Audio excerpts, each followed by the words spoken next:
Bonjour à tous, j'espère que vous allez excellemment bien. Aujourd'hui on se retrouve pour parler cyclisme, pour faire la présentation d'une nouvelle épreuve. Et aujourd'hui on s'attaque à Nokele-Corse, la course belge toujours aussi difficile à prononcer. Alors c'est pas le pire, hein.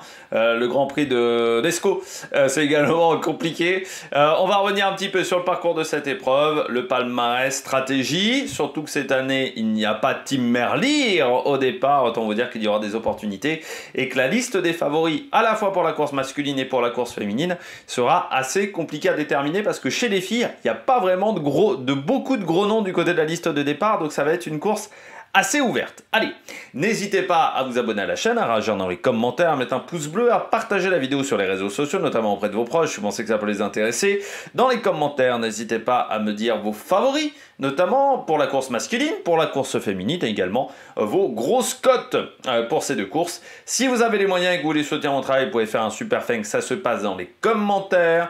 Vous pouvez également rajouter la petite cloche et cliquer rapidement sur les notifications. Et comme ça, dès qu'une vidéo, vous voyez une vidéo mise en ligne, eh bien n'hésitez pas à cliquer rapidement dessus, parce que plus vous cliquez vite, plus les vidéos sont mises en avant par YouTube. Le redémarrage des classiques pavés. Eh bien oui, Nokere, ça redémarre cette séquence de classiques pavés qui s'est interrompue après le Samin. Oui, on n'a pas eu de classiques pavés pendant une grosse dizaine de jours, même quinzaine de jours. Eh bien, on réattaque avec Nokere. Puis Grand Prix de Denain demain, et ça nous emmènera vers la quinzaine sainte qui commencera dès la semaine prochaine avec anciennement le De Panne Tour, qui ne s'appelle plus De Panne Tour, mais je ne retiens jamais le nom de cette course, la De Panne Classique je crois maintenant. Mais voilà, on aura le redémarrage du côté de ces classiques pavés avec une course atypique. Vous savez que moi je classifie toujours les courses de deux manières différentes, soit les flandriennes pour celles qui se rapprochent du Tour des Flandres, ou les roubaisiennes pour celles qui se rapprochent de Paris-Roubaix. Vous savez que dans les roubaisiennes, pour moi je mets le Samin, je mets notamment le Grand Prix de Denain est une roubaisienne. Nokere comme Gand sont deux courses qui sont difficiles à classer. Pourquoi difficiles à classer? Parce que Nokere, c'est pas une roubaisienne parce que les secteurs sont trop propres par rapport à Paris-Roubaix, même s'il y a un peu de boue, qu'il y a un peu d'eau qui stagne, notamment dans l'avant-dernier secteur pavé. En gros, les secteurs sont propres parce qu'on est sur des secteurs plats, mais à la belge, c'est-à-dire avec des pavés qui sont plutôt assez jointifs, même s'il y a quelques vibrations, c'est quand même pas défoncé comme Paris-Roubaix, donc c'est plutôt pas trop mal. Malgré tout, on n'est pas non plus sur une flandrienne parce qu'on n'a quasiment pas de secteur en bosse. C'est-à-dire qu'on n'est que sur des secteurs à plat ou en léger faux plat montant. Et c'est vrai qu'une flandrienne, normalement, il y a des pourcentages. Là, les pourcentages, vous ne les avez pas. Donc on est un peu dans un mix entre les deux, c'est-à-dire à la fois par rapport au type de pavé, plutôt une flandrienne, mais par rapport à la difficulté des secteurs, plutôt une roubaisienne, et ce qui fait un format de course qui est surtout étonnant. Et puis, à Nokere, particularité, c'est arrivé sur les pavés. C'est là aussi spécial, hein, ces 400 derniers mètres qui sont sur les pavés, et ça convenait parfaitement à Tim Merlier qui avait développé une technique imparable pour gagner cette épreuve ces dernières années. Donc ça fait souvent un sprint particulier, surtout que la course est quand même exigeante. Même si c'est voilà, une course de moins de 200 km, ça reste une course exigeante et comme l'enchaînement des secteurs sur la fin peut faire extrêmement mal. Allez, on regarde tout de suite le parcours de cette épreuve. Vous voyez là à l'instant le parcours masculin. Parcours masculin, donc vous voyez 188 km entre Deins et Nokele. Il faut savoir que Deins et Nokere, en gros, il y a à peine 15 km entre les deux communes. Hein, c'est 15-20 km. Donc en gros, on va tourner dans le même secteur pendant toute la journée. Du côté des garçons, on commence avec le Pas de Straat, donc secteur qu'on a déjà vu sur de précédentes courses, le Pas de Straat, et qu'on va revoir, continuer à voir pendant ces différentes épreuves. Donc un secteur plat, en léger faux plat montant, mais vraiment très léger faux plat montant. Le Jagerij qui s'enchaîne, là aussi un secteur qu'on a déjà vu. Et puis le Karel Martelstraat Oleveg, qui est donc le secteur numéro 3, donc en légère bosse, parce que le Holleweg est un petit mont derrière. On aura des monts qui ne sont pas pavés, notamment le Coquerel, qui est présent sur ce début de parcours. On n'est pas encore sur le circuit final, on enchaînera avec le secteur de Varan, secteur numéro 4, qui se finit en léger faux plat montant en bosse, et puis ensuite un enchaînement de monts, pardon, je vais y arriver, le Hellestrat, le Holstrit, le Pettegenberg, alors celui-là c'est le plus compliqué, c'est le Fabrikstrat et le Nokkereberg. Nokkereberg qui est pavé, extrêmement court mais pavé, le Nokkereberg. Et on termine avec le Ergenstrat. Ergenstrat qui est un secteur numéro 6. Et on rentre désormais dans le circuit final qui est composé d'un mont, de Nokkereberg, qui sera le lieu de la ligne d'arrivée, est composé également de 4 secteurs, notamment le Langeast, alors là qui est considéré comme un mont, mais sur certaines épreuves c'est considéré comme un secteur à plat, c'est pas extrêmement dur, mais c'est en légère bosse, le secteur de Dorm, le secteur de Wispondweg, si je ne me suis pas trompé dans la prononciation, et puis le Ellergemstrat que l'on avait déjà vu auparavant, si je ne m'abuse. Donc voilà les secteurs que l'on aura au programme de ce parcours qu'il faudra faire à 3 reprises, 3 tours, voilà, avant d'arriver à Nokere, sprint en bosse avec les pavés, pour conclure cette épreuve de 188 km chez les garçons. Chez les filles, l'épreuve est plus courte, seulement 134 km, et avec un circuit qui va court-circuiter le début de course. On prendra pas le Padenstrat notamment. On commence avec un demi-tour, on va dire, de circuit. On commence par le Langeast, le Durm, et puis le Wispondweg, pardon. Et puis ensuite, on aura donc le passage intermédiaire de la course des garçons, donc avec les fameux monts, le Hellestrat, Holstrat, Pettenberg notamment. Et puis on revient sur le circuit où l'on fera 2 tours de ce parcours du côté de cette course. Alors je ne sais pas ce qu'ils ont fait au niveau des chiffres, parce que là les chiffres ne sont pas du tout bons du côté des secteurs, parce que voilà, là il y a un peu des chiffres un petit peu dans tous les sens. Bon, eh bien, on regarde. Alors, j'ai pas la carte, pardon, de la course pour la météo. Donc, du côté de la météo, c'est très simple.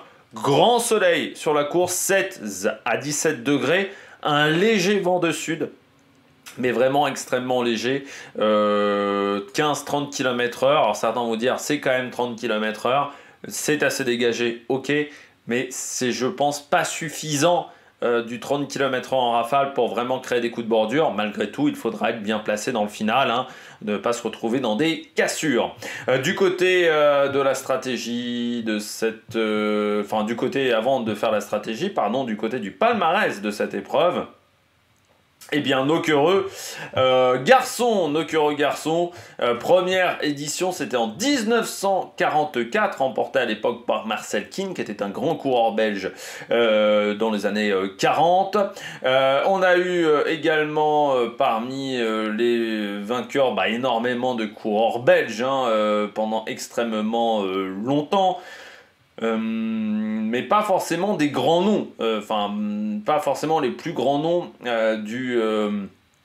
par rapport à ces époques-là. On a eu Johan Capiot par exemple en 92, Joe Plancart ensuite en 95, et puis cette course s'est internationalisée à partir de la fin des années 90, avec notamment la victoire d'Aurélien Clerc. C'était en 2002, à l'époque il était encore à la Française des Jeux, Aurélien Clerc. Il a jamais été à la Française des Jeux, Aurélien Clerc. J'ai dû confondre avec un autre coureur. Il était chez Quick Step à l'époque. Voilà, et forcément chez Quick Step, il avait remporté Nokere. Il avait fini deuxième également de Gand. Il a fini sa carrière assez jeune, à 30 ans, du côté d'AG2R. Voilà, coureur qui est une carrière assez courte. Au final, sa dernière course en carrière, c'était la Classique de l'Indre, qui aujourd'hui n'est plus une course professionnelle, mais qui a été pendant une courte période une course professionnel dans le calendrier. Voilà. On poursuit donc avec Nokere. On a eu également Leo Van Born, Wouter Weiland en 2008, Graham Brown notamment, Stingmans en 2011, et puis dans ces dernières années, eh bien, on a eu en 2015 Chris Bockmans, Timothy Dupont. En 2016, il y a eu Nasser Bouhanni qui avait battu Adam Blight en 2017. Fabio Jacobson lui avait battu Amaury Capiot et Hugo Hofstetter en 2018. 2019, c'était Chase Ball devant Ackermann et Philipsen. En 2021, Ludovic Robit avait battu Damien Godin et Mozzato. Tim Merlier a ensuite remporté l'épreuve de 2022 à 2024 avec sa fameuse méthode de sprinter au partir des 400 mètres. Du côté des filles, c'est la 6e édition de cette épreuve. La première avait été remportée par Lorena Wiebes, ensuite Amy Peters, puis une nouvelle fois Lorena Wiebes, avant l'égalisation de Lotte Kopecky qui a battu en 2023 et 2024 à chaque fois Lorena Wiebes, parce qu'il faut savoir que Lorena Wiebes a fini quand même, donc a gagné 2 fois et 2 podiums en 5 éditions. Donc c'est quand même plutôt pas mal. La seule édition où Lorena Wiebes ni Lotte Kopecky n'étaient sur le podium, c'était en 2021. Donc ça remonte déjà un petit peu.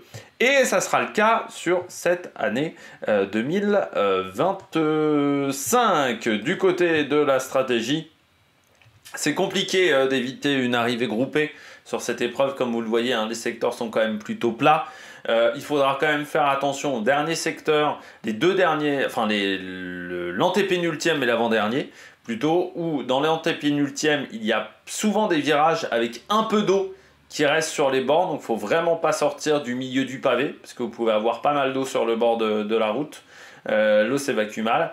Et puis l'avant-dernier qui est en léger faux plat montant, mais là aussi il faut faire attention à l'approche de ce secteur. Ensuite, souvent ça se regarde après ce dernier gros secteur, et c'est pas vraiment organisé. Faire attention quand même, dans le dernier kilomètre vous avez 2 courbes. On se souvient que l'an dernier il y avait une grosse chute dans ces 2 courbes, donc il faudra faire attention, parce que vous avez notamment des poteaux qui sont quand même assez proche de la route en cas de chute à haute vitesse. Et puis ensuite, est-ce qu'un coureur essayera la technique de Tim Merlier, c'est essayer de sortir à 400 mètres, sauf qu'il faut réussir à tenir ensuite physiquement, ce qui est loin d'être évident, surtout sur un sprint sur les pavés. C'est quand même très atypique au niveau technique. Et il faut réussir à garder de la motricité au niveau de la roue arrière, ce qui est loin d'être évident. Allez, on regarde tout de suite la liste de départ du côté de ce Nokere Corse. Alors, la liste chez les garçons. Le dossard 1 sera porté par Luc Lamperti. On aura également Pepijn Reinderick ou Vangelouve. Du côté de la UAE, on vient avec Morgado, Molano ou encore Baroncini. La Lidl vient avec Consoni. Vient avec Dan Houle ou encore Tottenberg. Du côté de la Alpecin, on vient avec Jasper Philipsen au départ. Ou encore Edouard Plancart, Lewis Aski. Du côté de la Groupama FDJ avec Matthew Walls également du côté de cette formation. Intermarché vient avec Tobias Müller.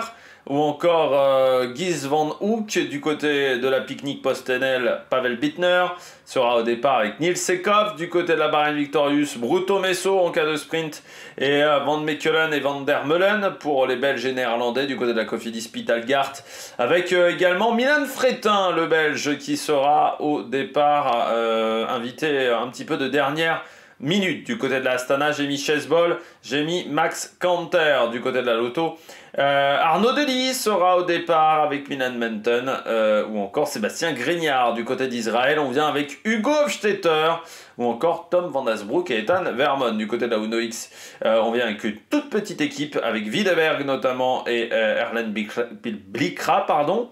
La Tudor vient avec Alberto Dainese ou encore Arthur Klukers. Du côté de la Q36 Pro Cycling Team, on vient avec Matteo Moschetti ou encore Fabio Cresten au départ. Du côté de la Unibet, Lucas Kubis sera là avec Andrea Strockbro. Du côté de la Wagner Bazin, on aura Sacha Vemas ou encore Henri-François Renard Aquin. et Kenneth Van Roy. Du côté de la Euskaltel, on vient avec David Decker et Aberas Touri. Du côté de la Flanders baloise, on vient avec Lindsay de Wilder ou encore Jonas Gens. Et puis, la seule équipe continentale au départ, mais une belle équipe continentale, c'est la fameuse Starteleto Isorex avec Timothy Dupont, notamment, ou Lennart Teugels également au départ de cette équipe. Du côté de la start list pour les filles, eh bien, la SD Works vient avec Guarecchini et Martha Lahr. Du côté de la Lidl Trek, on vient avec Clara Copponi et Emma Norsgaard. La Canyon SRAM vient avec Zoe Backstedt et Meike van der Duin. Du côté de la Team Picnic Postenel, on vient avec Josie Nelson ou encore Esme Pepperkamp, pardon, je vais y arriver. Du côté de la UAE, on vient avec Sophie Van Royen et Eleanor Backstedt. Du côté de la Visma, on vient avec Eva Van Act et Margot Vigier. La FDJ vient avec Loche Ardegest et Coralie Demey. Du côté de la Movistar, on vient avec Florte Mackay et Yelena Erich. Du côté de la Phoenix de Koning, Jolie de Ville 2 ou encore Marthe Truyen. La Human Power elle vient avec Maëlle Grosstedt ou encore Marit Raymakers. Il y aura également Coldister. Du côté de la Gen Science, on vient avec Bastiansen ou encore LC Plumers. Du côté de la Uno X, Atosalo et Confalonieri. La EF et puis Zanetti également, la Suissesse. EF Education vient avec Nina Berton et Sarah Roy. On aura également Nina Kessler. La Volker Vessel vient avec Valérie Demey, notamment du côté de cette formation, Maike Bogart. Du côté de la Cofidis, Victoire Berthaud ou encore Amalie Didieriksen. Du côté de la Lotto Ladies, on vient avec Mieke Dox ou encore Léa Lynn Tottenberg, la sœur de Tim Ton. Et puis la Saint-Michel Préférence Home, Aubert 93, Alison Awan et Eline Roussel, Arkea avec Emilia Falun ou encore Amandine Fouquenet. Et du côté de la Winspace, on vient avec Aurela Nerlo, qu'on avait vu notamment du côté du Etniusblatt, qui était dans l'échappée, et Marine Allion. Et enfin la Team Coupe, qui vient avec India Granger ou encore Monica Greenwood. Du côté de mes favoris, chez les hommes, j'ai mis Philipsen. Ouais, je pense qu'en cas de sprint, il sera dur à battre. Jasper Philipsen, il a une équipe qui sera vraiment entièrement à son service. Donc ça va être dur quand même de le bouger, ça va être dur de le mettre en solitaire. Donc ça risque d'être un peu compliqué.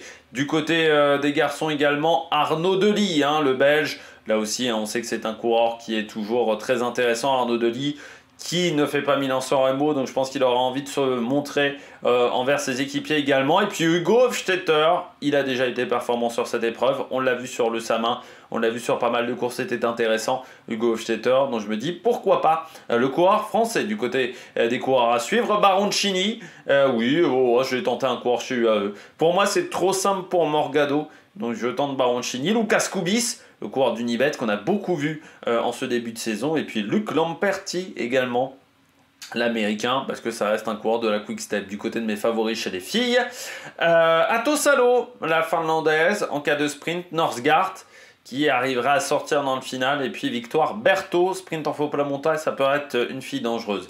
Du côté des filles à suivre, Marcus Adegest et Zoe Backstedt. Du côté des horaires, eh bien, la course féminine, Eurosport 2, donc ce mercredi à 12h15. Et puis du côté de la course des garçons, eh bien ça sera après Milan-Turin, donc à partir de 16h normalement sur Eurosport 2, mais sur HBO Max à partir de 15h pour le direct de cette course. Allez, n'hésitez pas à vous abonner à la chaîne, à réagir dans les commentaires, à mettre un pouce bleu. Nous, on se retrouvera mercredi soir pour faire le débrief de ces courses. D'ici là, n'hésitez pas à vous abonner à la chaîne, à réagir dans les commentaires. Allez, ciao ciao sur la Production.